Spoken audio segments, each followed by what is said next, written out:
Hello नमस्ते everyone and welcome to my channel clarity connection. ये video एक historical event पे है जो अभी रिसेंटली हुआ है एंड आज तक वो भारत की हिस्ट्री में, इंडिया की हिस्ट्री में कभी नहीं हुआ। और वो है एक प्राइम मिनिस्टर को लॉन्गेस्ट टर्म के लिए जिसने सर्व करा, उसका रिकॉर्ड हमारे करंट प्राइम मिनिस्टर ने बनाया, जिन्होंने नेहरू जी का भी रिकॉर्ड तोड़ डाला। एंड इस खुशी में, इस 12 साल के विकास होने की खुशी में, कितने मीडिया ने इसको कितना ग्रैंड लेवल पे कवर करा। चारों तरफ इसके चर्चे हैं, टीवी पे, प्रिंट मीडिया पे, न्यूज़पेपर में बड़े बड़े एक एक पेज के ऐड आ रहे हैं। जिन स्टेट्स को ये पार्टी रूल करती है उनके चीफ मिनिस्टर बधाई दे रहे हैं प्राइम मिनिस्टर को, एंड उनकी स्टेट को लेके क्या क्या अचीव किया गया ये चीज़ उस ऐड में बताई जाती है। तो हमारे प्राइम मिनिस्टर ने ये चीज़ इतनी ज़्यादा बोल दी गई, बता दी गई कि ऐसा लग रहा है मानो कि personal record is over the record of the country. Country level पे क्या अचीव किया वो पता नहीं, but personal achievements over and above the country level achievements ऐसा लग रहा है। सिर्फ रिकॉर्ड तोड़ दिया, लॉन्गेस्ट सर्विंग पीएम, देश के वर्ल्ड के जो लीडर्स हैं दूसरी कंट्रीज़ के, वो लॉन्गेस्ट सर्विंग पीएम इस चीज़ पे बधाइयाँ दे रहे हैं। यार इस चीज़ पे आप बधाइयाँ दे रहे हो, नंबर्स में, नंबर ऑफ डेज में भले ही ये लॉन्गेस्ट सर्विंग पीएम हो गए हैं, पर क्या एक्चुअली में एट कंट्री लेवल ये चीज़ ने, एक्चुअली में कंट्री ने क्या इस चीज़ में उतना ही प्रोग्रेस किया है? अब एक फंक्शन आप करते हैं जिसमें आप स्पीच देते हैं, जो करंट प्राइम मिनिस्टर हैं वो स्पीच दे रहे हैं, एंड ऑडियंस में उन्हीं की पार्टी के लोग, उन्हीं के पार्टी के चीफ मिनिस्टर, फंक्शनरीज उस स्पीच को सुन रहे हैं। एंड अब आप खुद सोचो, अपने ही लोगों के बीच आप अपनी ही स्पीच दे रहे हो, और वो ऐसे लोग जो आपकी हाँ में हाँ ही मिलाएंगे, कभी भी आपसे कोई भी सवाल नहीं करेंगे, कभी भी आपसे कोई भी चीज़ का ऑब्जेक्शन आपके सामने नहीं करेंगे। एंड वो मीडिया जो आप ही की कंट्रोल्ड है, वो ही मीडिया आपकी इस स्पीच को कवर करके अपने अपने चैनल्स पे दिखा रही है, जो आपसे कभी भी सवाल नहीं करेगी, कभी भी कुछ भी आपकी चीज़ को पॉइंट आउट नहीं करेगी जो आप जिस पे डाउट है, जो ठीक अपीयर नहीं हो रही। तो इस चीज़ की, इस टाइप की अपीयरेंस में आना, इस टाइप की स्पीच देना, ऐसे क्राउड को स्पीच देना, ये चीज़ कहाँ से जेन्युइन नज़र आएगी, कहाँ से जेन्युइन नज़र आएगी? अब यहाँ पे प्राइम मिनिस्टर इस स्पीच में कई सारे पॉइंट्स बोलते हैं एक करके कि ये अचीव हुआ, वो अचीव हुआ, पहले ये इतना था अब ये इतना है, पहले ये इतना था अब ये इतना है। पर वो एक इनकम्प्लीट पिक्चर है, कंप्लीट पिक्चर नहीं है। मेरे इस वीडियो के थ्रू मैं हर उस पॉइंट के बाद उस पिक्चर को कंप्लीट करने के लिए एक कुछ बातें और बताऊंगा, ताकि कंप्लीट पिक्चर सामने आए, एंड फिर ये अचीवमेंट है या नहीं हम ये चीज़ समझ पाएँ। अब क्या है इसमें, ये सबसे पहला पॉइंट बोलते हैं, और जिस टाइप से ये चीज़ को इतना ग्रैंड बना के इतना हाईलाइट किया जा रहा है ना, 12 साल 12 साल 12 साल, ऐसा लग रहा है इंडिया की हिस्ट्री अगर कभी कोई स्टडी करेगा ना आग अगले 15-20 सालों के बाद, तो इंडिया की हिस्ट्री के दो ही पार्ट नज़र आएंगे, बिफोर 2014 एंड आफ्टर 2014। उसके अलावा कुछ है ही नहीं, उसके अलावा कहीं कोई और बात है ही नहीं। अब यहाँ बोला जाता है, प्राइम मिनिस्टर बताते हैं कि बिफोर 2014 देश में सिर्फ 25 करोड़ इंटरनेट यूज़र्स थे, और आज की डेट में ये संख्या 100 करोड़ से भी ऊपर है। ठीक है, 100 करोड़ लोग इंटरनेट से जुड़े हुए हैं, तो क्या प्रोडक्टिविटी से भी क्या 100 करोड़ लोग जुड़े हुए हैं? अगर 100 करोड़ प्रोडक्टिविटी से भी जुड़े होंगे, तो अल्टीमेटली कहीं ना कहीं देश की भी तो प्रोडक्टिविटी इंक्रीज़ होगी। पर इन 100 करोड़ में से एक्चुअली कितने ऐसे हैं जो इस इंटरनेट का यूज़ अपने प्रोग्रेस के लिए, कंट्री की प्रोग्रेस के लिए कर रहे हैं?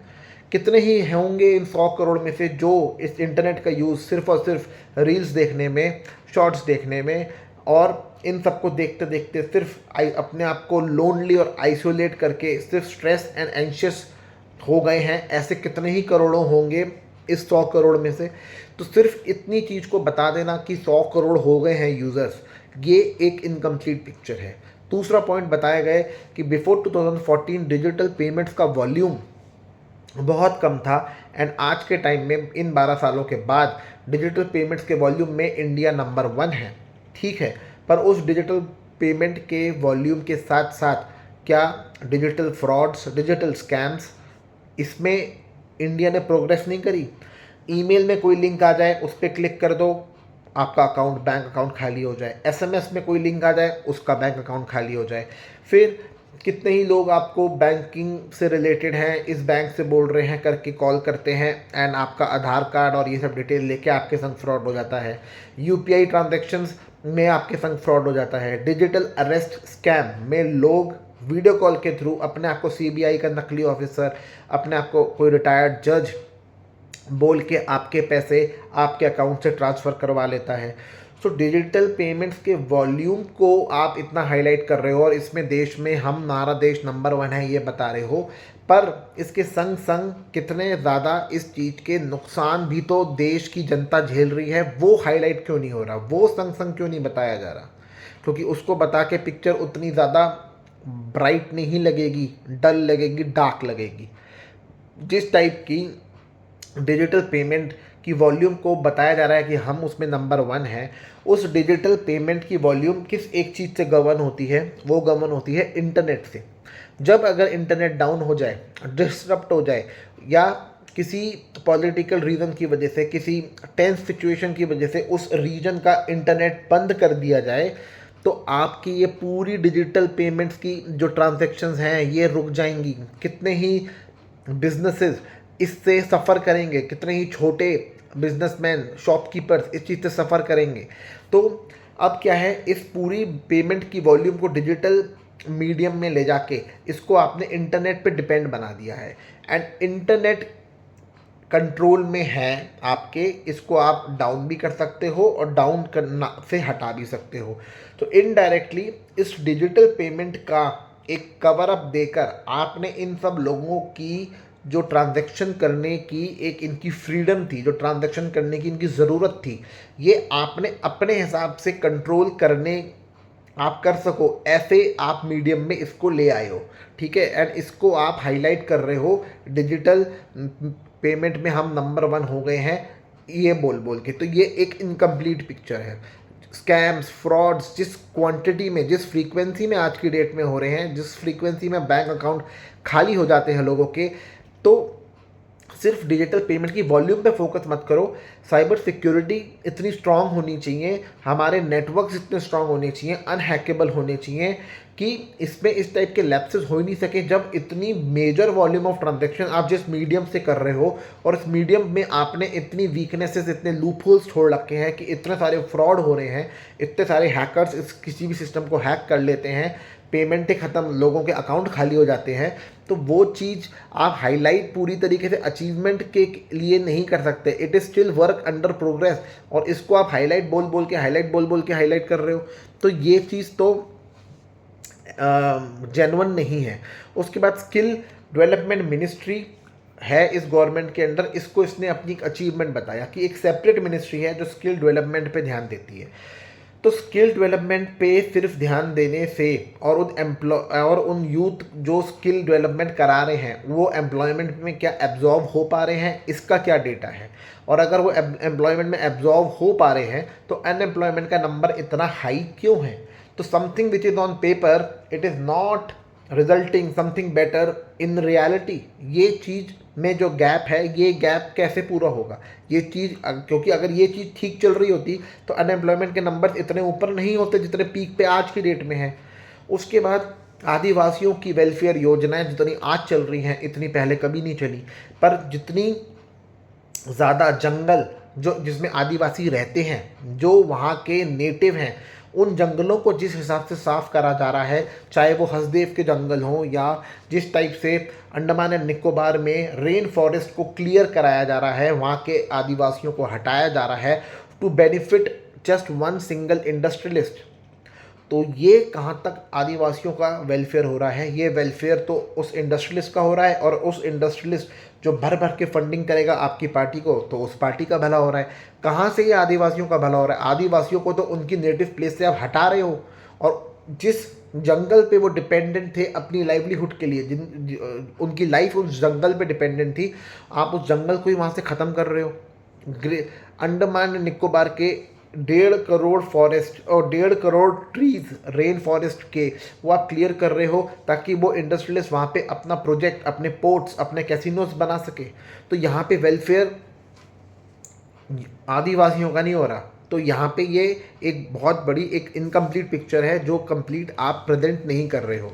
जिस तरीके से आज की डेट पे हम यूएस के ऊपर डिपेंडेंट हैं, या डिपेंडेंट से ज़्यादा मैं कहूँ उसके रहमो करम पे हमारा देश है, वो इसी वजह से है क्योंकि जिस लेवल तक हमारे आज के करंट प्राइम मिनिस्टर जिन्होंने 12 साल का रिकॉर्ड बना लिया है, ये कॉम्प्रोमाइज्ड हैं यूएस और इजराइल के सामने, उस हद तक कोई और पहले का प्राइम मिनिस्टर कॉम्प्रोमाइज़ नहीं था, जिसकी वजह से यूएस की जो ट्रेड डील है वो मजबूरी है हमारी एक्सेप्ट करना, ये जानते हुए कि उस ट्रेड डील की टर्म्स एंड कंडीशंस से हमारा फार्मर, हमारा कॉटन का फार्मर, हमारी टेक्सटाइल इंडस्ट्री पूरी तरीके से ख़त्म हो जाएगी, चौपट हो जाएगी।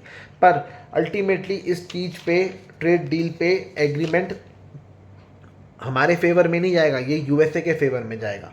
उसके बाद जिस ऑडियंस के सामने आप ये कर रहे हो वो आप ही की पार्टी की है, आपकी हाँ में हाँ मिलाएगी, तो क्या फ़ायदा ऐसे लोगों के सामने अपनी ये अचीवमेंट्स गिनाने का। अगर हिम्मत है तो एक ऐसा प्लेटफॉर्म चूज़ करो जिसमें आपसे सवाल पूछे भी जा सकें। आपने ऐसे लोगों को बिठा के इवेंट करा जो आपसे एक भी सवाल नहीं पूछेगा, एक बार भी आपकी किसी बात को अपोज नहीं करेगा, और मीडिया भी जो आपका ये इवेंट कवर कर रही है वो मीडिया तक आपसे सवाल नहीं पूछेगी। ठीक है, अब जिस टाइप से आज की डेट में, जिस फ्रीक्वेंसी पे आज की डेट में पेपर लीक्स हो रहे हैं, ये 2014 से पहले नहीं होते थे। आज हम जून में हैं, साल के फर्स्ट 6 मंथ्स चल रहे हैं, नीट का पेपर लीक हो चुका, सीबीएसई का रीवैल्यूएशन का जो पूरा नया सिस्टम था वो एक्सपोज हो चुका, एनसीयूईटी में एंट्रेंस एग्ज़ाम उसके भी ग्लिचेस आ चुके।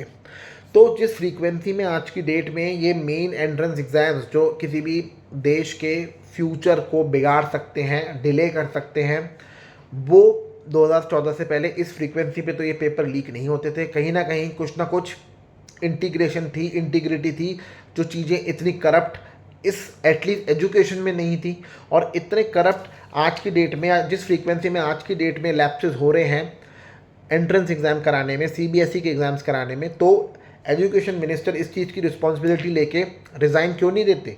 क्यों, अगर आप जो करंट पीएम हैं हमारी कंट्री के, जो अपने 12 ईयर्स का आप इतना ग्रैंड सेलिब्रेशन कर रहे हो, क्यों नहीं आप परीक्षा पे चर्चा और मन की बात ये सब करने के बाद आज जब पेपर लीक हो गए हैं तो बच्चों की जेन्युइन कंसर्न्स को एड्रेस करने के लिए सामने नहीं आ रहे, इनके सवालों को लेने के लिए आप सामने नहीं आ रहे, तो ये एक बहुत बड़ा क्वेश्चन मार्क है और ये एक इनकम्प्लीट पिक्चर है और इसको नहीं बताया जाएगा, नहीं दिखाया जाएगा। एक वो चीज़ जो पहले बहुत होती थी 2014 से पहले, पर आज की डेट में इन 12 सालों में वो एक बार भी नहीं हुई, और वो है प्रेस कॉन्फ्रेंस।